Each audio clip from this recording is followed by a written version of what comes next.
Hi everyone, I'm just going to do a quick question from CMA section 2, part A of the exam. So this question goes into section B. Like I said, it's about planning, budgeting, and forecasting. It's just a review question. So we have the question right here. It says, Prudent Corporation's budget for the upcoming accounting period reveals total sales of 700,000 in April and 750 in May.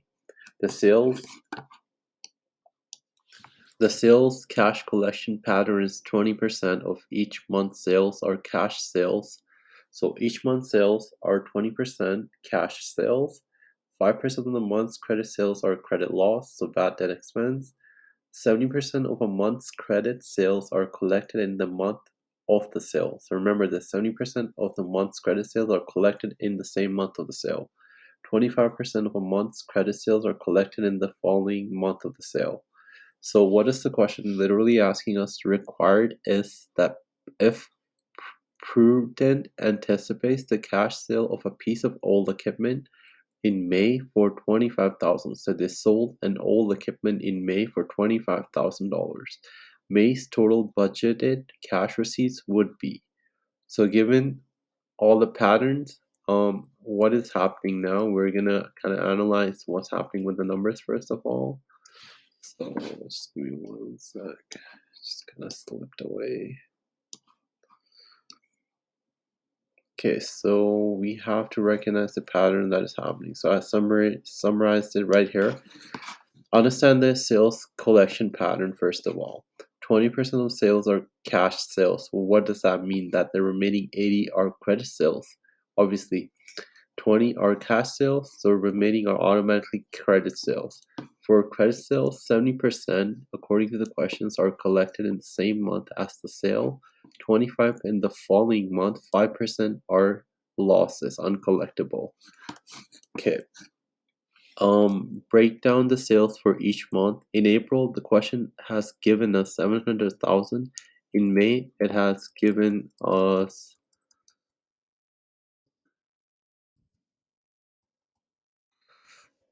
given sorry, one second. In May, it has given us 750,000, and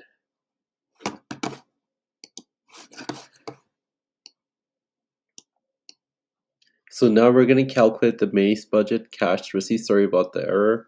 May's cash receipts will include 20% of sales are cash sales.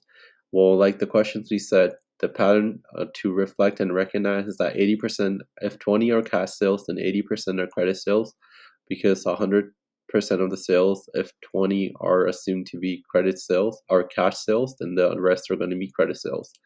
And the pattern is for credit sales, 70% is collected in the same month, 25 is collected in the following month, 5 is percent is credit losses.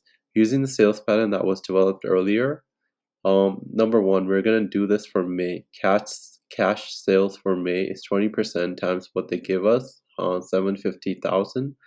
Will give you 150 in cash sales for May. And that's pretty simple. So you have the 20% ratio, you times it by 750 gives you 150. Now let's do the collections part for May. We gotta finish May. So May's credit sales are 80%. So the remaining 80% times 750,000 gives you 600,000. Okay, perfect. We got part B done. And now we're gonna look at collected in May, which we know according to the pattern we earlier developed is 70% of 600,000, which will give us 420. Okay, we're done this month. We got the cash sales, the credit sales, and how much was collected, which was 70%. Let's move on to April's credit sales. April's credit sales are 80%. So 700,000 times 80% is 560. Collected in May, so in the following month is 25% of April's credit sales. So 560 times 25%, which is going to be collected in the following month, which is April. So that will give us 140. And now basically we have sold the old equipment, like the question says, in May for 25,000. So to get the total amount, we're gonna have to add up everything that we collected in the cash receipts. So first we get 150 from May and 420. 420 from collected in May. From cash, from first one was 20% at one cash sales, and then collected was 420, and then we got 140 in. No, we got 140 plus 125. 25 plus the old equipment, which is 25,000.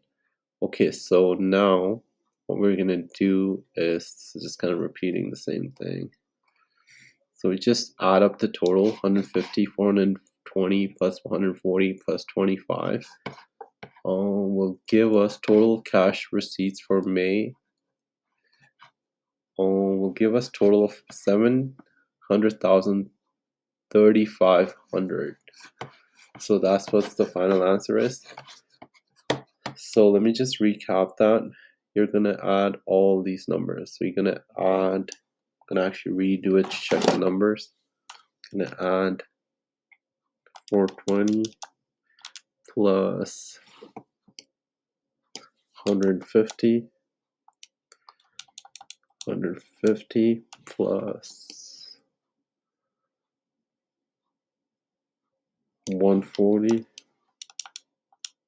plus 25,000 gives me exactly that number, 735,000. That's the perfect answer. I got that matching. So the key takeaways is separate cash and credit sales. Always start by splitting total sales into cash and credit proportions. Apply collection percentage correctly for credit sales. Remember to apply collection rates only to the credit portion, not total sales. Don't forget other cash inflows include any additional cash receipts like the sale of equipment. So like they give us the old equipment that got sold at the end of May. Be mindful of timing, carefully track when the sales are collected. Some are in the same month, some are in the following month. That's why they give you a pattern and the rule based for that pattern and the percentage for each pattern. So this is kind of like a chart I came up with May sales 70%, April sales 25%. Equipment was like for its own category, and May's cash sales 150. So the first month of May we got the most cash sales. The remaining were on carry credit. Oh, okay. Adios, amigos. We're done. If you have any questions, I'm going to post a question in the description, and we'll go from there. Have a good one. Bye for now.